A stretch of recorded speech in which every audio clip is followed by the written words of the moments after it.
Competition করতেছে, হেরে গেছে বেটা। তাই ওকে মুখে চুনকালি মাখিয়ে পাড়া ঘোরাচ্ছি, বুঝেছিস? এই কাঞ্চা কি হলো রে? শিবা সাউন্ডের কাছে কম্পিটিশন করতে এসে হেরে গেছে বেটা।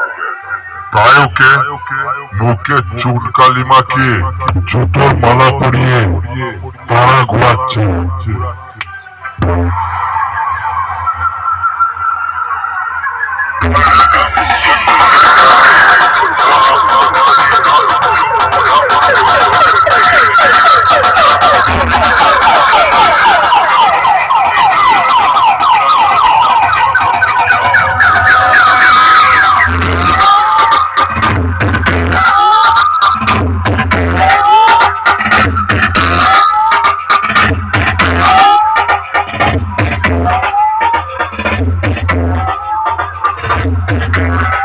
শিবা সাউন্ড